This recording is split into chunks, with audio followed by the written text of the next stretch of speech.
Okay.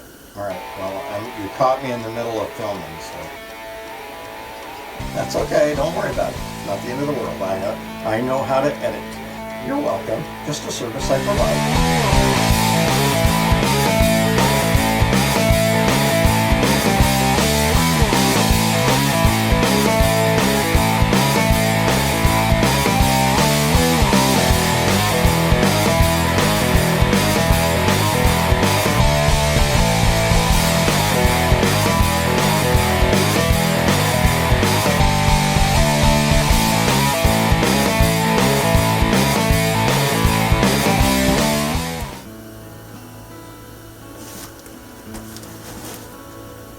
Well, good morning.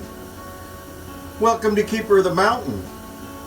You know what I always say, do a little every day because a lot of littles make a big. Well, this is one of those big days. As you all know from watching my former videos, I've been waiting on parts. I ordered them, had supply chain issues. I've been waiting and waiting, there's been delays. Some of the stuff went through California. I didn't even know if it was even going to get here. But today, the angels have sung and I have everything. And so now you get to find out what I ordered, why I ordered it, and what in Sam Hill it has to do with the dashboard out of a 57 Chevy. So, let's start with this box. I know all the things that I ordered, but I don't really remember what I ordered from who. So let me get out my pocket knife and we're going to open these boxes and we're going to see what's in them. This one came from eBay. I'm pretty sure I know what this is.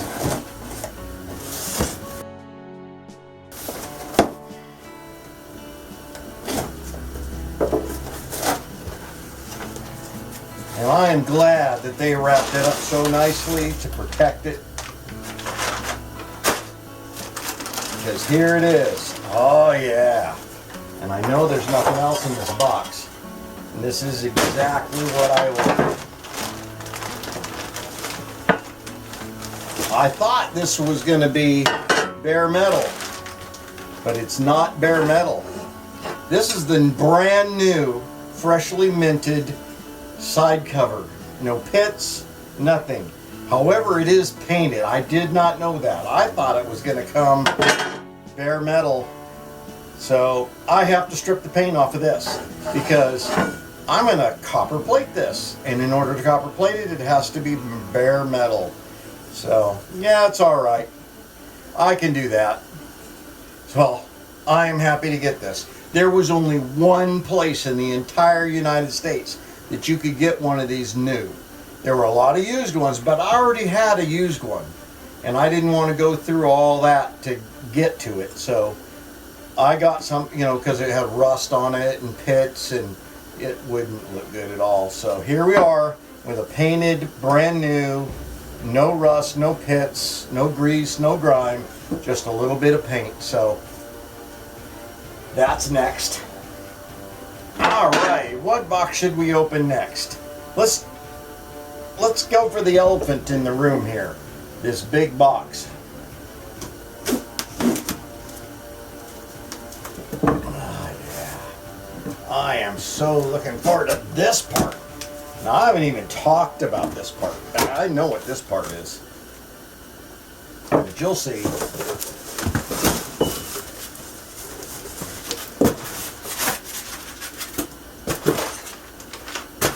Oh, it's a beautiful thing.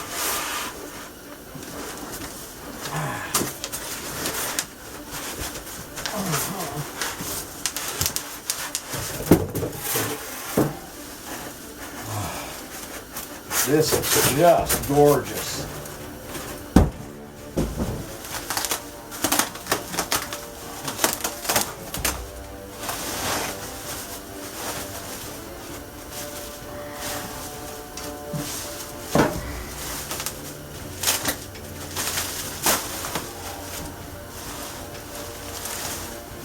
A brand new 3-core radiator.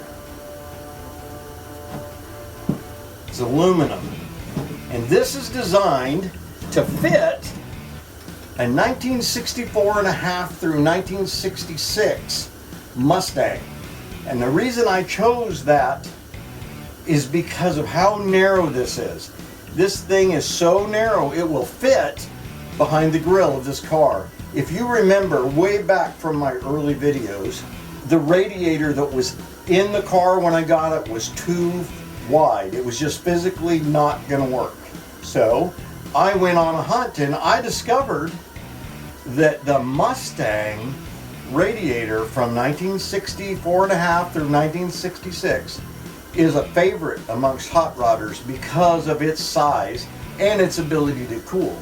Now most of these only have 2 cores. I got the 3 core. And an interesting thing about it is this radiator was marketed as a manual transmission radiator only. And I've got an automatic, and I thought, why in the world not? Well, because it supposedly didn't have the hookups for the coolant lines for the transmission. But now that I have it, check it out. Right there, holes. But I'm still not going to use them because I already have something else, which you'll see in another box. So these are both on the passenger side, the connections, and they are identical to the size of the outlets on the engine. So this is going to work out really well. This is perfect for this application. And I've got electric fans to go on here to cool it. So I am stoked about this. Let's lay that down here and let's go on to the next box. I'm going to save this one for last.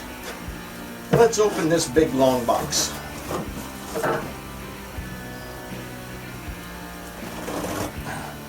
Now big boxes are exciting, but little boxes hold big surprises.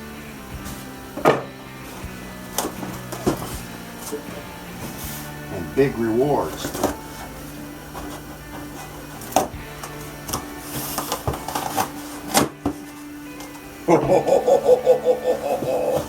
Yeah! Check it out.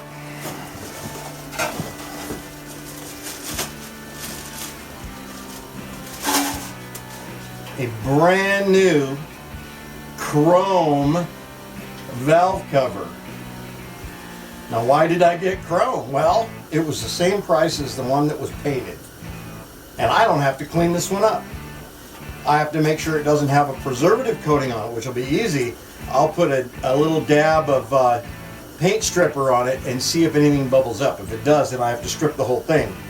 But my hope is that there's nothing like that on it. It's just bare chrome, and I can go ahead and put this in the vat, in the container, and copper coat this as it sits.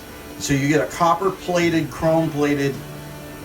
Anyway, it'll be beautiful.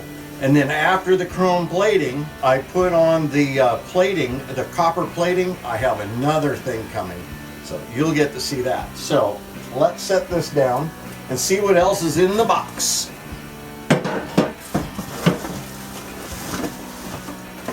We have another box. And this is very lovely. Because I purchased a radiator that was not meant for an automatic, I got a transmission cooler. Look at that. Wow, 3/8 pipe threads on either end. It's aluminum. It'll bolt to the frame just next to the transmission. The transmission will be here. I'll route the lines in one end and out the other. You can see right through it. I don't know if you can see that, but you can see right through this thing. So it doesn't matter which direction the fluid flows. It's going to cool with all these fins. And it'll look pretty neat there on the side of the frame. I'm pretty excited about that. Now make sure you like this video and subscribe to the channel and click that little bell to get updates so you know when my next video comes out, and you'll get to see all of this stuff happen. It also helps grow the channel and helps me be able to keep building this car, and I so appreciate all of that. But if you take a look here, we got another box.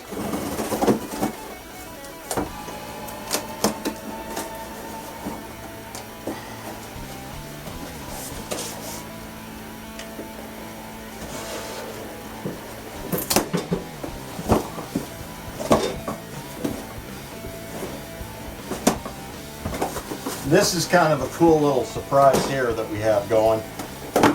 I really like what's in this box and I needed it.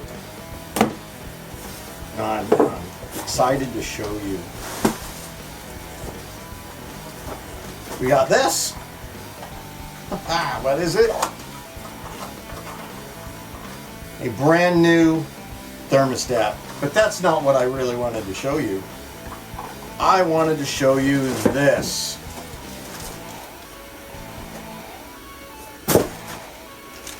This is the dipstick for the transmission.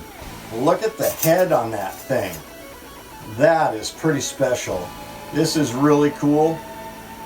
I'm going to copper plate this part, but this part I'm leaving it just like it is because it'll be a nice contrast.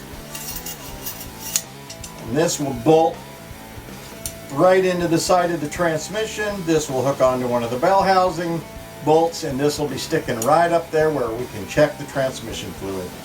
This is exciting. I'm so glad to get that as well.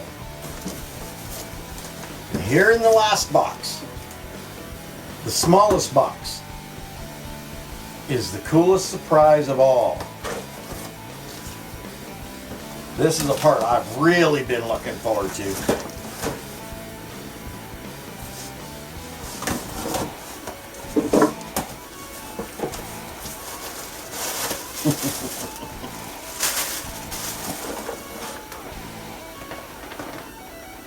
Powder coating powder. Oh, this is awesome. This is, what is this? This looks like the copper. I'm not sure. Well, if I'd have brought my glasses out here, I could read it. But this appears to be the copper. This is the chrome. And this is clear coat. Now, the reason I got all three is because the copper is translucent. And so whatever's underneath it you can see. You have to put silver or chrome on your metal first, and then you put the copper over top of that, and the chrome shines through the copper and makes it more brilliant. And then you put a clear coat over that, and it's like it's permanently wet. And it'll be shiny and beautiful and protected. And I also got the clear powder coat because after I'm done copper plating some of the parts, I am going to powder coat them with clear to keep them from tarnishing as quickly. It should keep it looking brand new for a long time. I'm really looking forward to working with Al from My Hillbilly Ways. He has the whole setup for doing powder coating, and he's invited me to come over there and do it. So there's going to be some videos at his place, in his shop, doing some powder coating, and then you'll be able to see his take on it on his channel, and my take on it on my channel, and you'll get to know a little more about it. So what does all this have to do with a 1957 Chevrolet dashboard piece? Well, if you haven't seen my earlier video, this is going to be the centerpiece of the dashboard of the car. And as you can see, I've cleaned it up quite a bit from before. It used to be covered in paint from 1957, and I cleaned it up. And now, yes, the powder coating is going on this. First of all, I'm going to powder coat it chrome, and we'll take a picture of that. That's going to be really neat looking. Then I'm going to powder coat it with copper, and then I'm going to powder coat it with clear. And by the time we're done, this is going to be sweet looking. Well, I really hope you continue watching because there is a lot more to come. I've got, now that I've got all these parts, I can do the copper plating and the powder coating, and I can get this engine put the rest of the way together, hook it up to the transmission, and then get it all mounted in the car. And then once I get that done, we're pretty close to a first start. It'll be exciting because I've got to get a carburetor yet. I thought about going with fuel injection, but the amount of parts required for fuel injection on this vehicle is quite a bit. Now I could find a factory fuel injection system off of an old truck somewhere, but that would be rather expensive because they're charging a lot for them. Or I could spend pretty close to $1,000 for a sniper system, and then another $400 or $500 for a 4-barrel intake, and end up with fuel injection that way. But you see, we have this little thing called a budget. So I'm going to spend about $100 on a carburetor, and I'll put a brand new carburetor on this thing, and that's what we're going to use for now. And if things work out to where I can put fuel injection on it later, then all the better. But it'll probably come with a completely new engine, one that was set up from the factory for fuel injection. And there's a lot of modifications to an engine I would love to do that's just not in the budget on this particular build at this point. So there, I mean, I don't know if you've ever watched Power Nation. It's another channel. They go through and build for horsepower one of these straight six Ford 300 engines, and my goodness, that thing, you can easily make a naturally aspirated Ford 306 with the right amount of stuff and parts. You can easily get about 300, maybe a little more horsepower out of one of these 300 cubic inch straight sixes. In an older engine like this, in order to get 1 horsepower per cubic inch, you're doing something. And this engine is very much capable of 300 horsepower. But it does take some money and time and work, and that's not going to happen in this video series. But perhaps once the car is on the road and driving and everything else, that could be the next video of me building an engine. It just depends on how things work out. You never know. So stay tuned. We've got a bunch of plating to do. We've got a bunch of painting to do and a few more modifications. And then we start the engine up. It's going to be exciting. I look forward to you being here for it.